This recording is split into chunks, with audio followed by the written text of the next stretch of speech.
पहले हम शुरुआत करते हैं मंदिर तोड़ने। तो आपको पता होगा अभी अभी दिल्ली में एक रोड का नाम बदला गया था। कौन सा रोड था?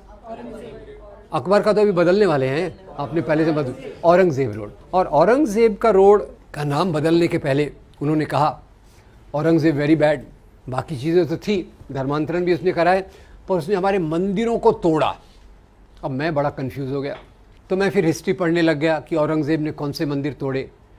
पर वो पढ़ते समय मेरे दिमाग में चार चीज़ें पता चली मोटे तौर पे। पहले पता चला कि औरंगज़ेब ने काशी में भगवान विश्वनाथ के मंदिर को तोड़ा था, वेरी बैड। पर साथ में एक और बात पता चली। वो बात पता चली गुवाहाटी आसाम के पास कामाख्या देवी का मंदिर है, उस मंदिर को उसने दान दिए।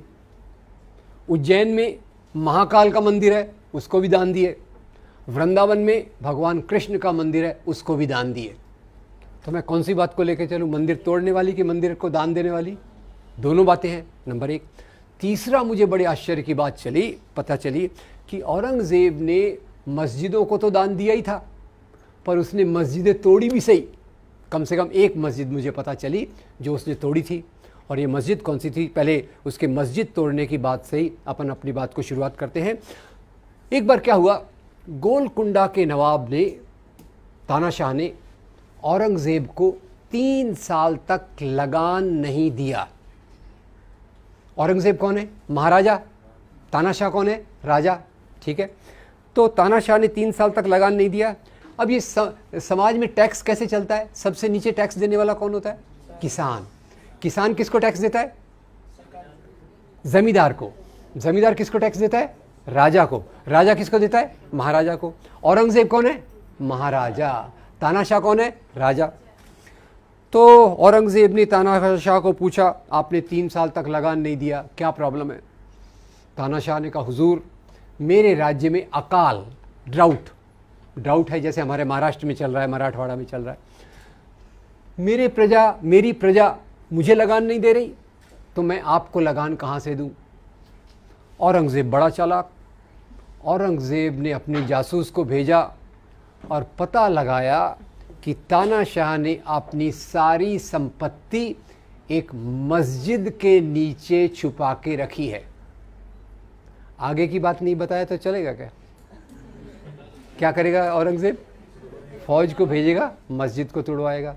तो अब मैं आपसे पूछना चाहता हूँ, हम केवल औरंगज़ेब के मंदिर तोड़ने की बात को पकड़ के चलते हैं। औरंगज़ेब ने मंदिर बनाए, वो हम भूल रहे। औरंगज़ेब ने मस्जिद तोड़ी, वो हम भूल रहे।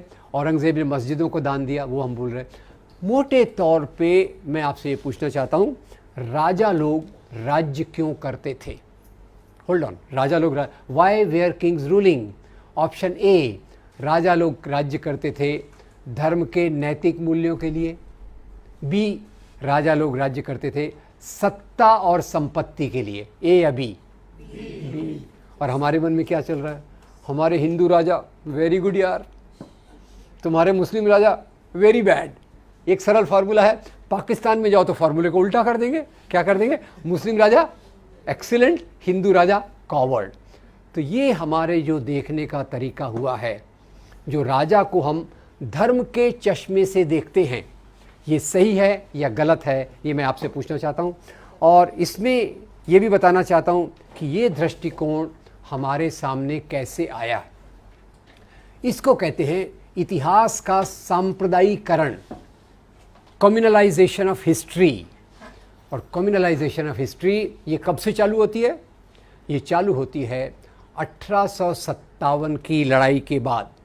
1857 आपको याद होगा सबको? 1857 की लड़ाई, हाँ, पहली क्रांति। उसकी चिंगारी किसने लगाई थी? मंगल पांडे। उसका नेतृत्व किसने किया था? बहादुर शाह जफर। बहादुर शाह जफर के साथी कौन थे? तात्या साहब, नाना साहब, पेशवा। झांसी की हिंदू मुसलमान मिलके अंग्रेज़ों के खिलाफ लड़े। अंग्रेज़ों की सत्ता डगमगा गई और अंग्रेज़ों ने तब सोचा, अगर हमको यहाँ राज्य करना है तो कौन सी नीति लगाना पड़ेगा? Divide and rule. और वहाँ से उन्होंने जो इतिहास लिखाया वो अलग अलग रूप में, पाकिस्तान में उसको एक रूप दिया गया, यहाँ दूसरा।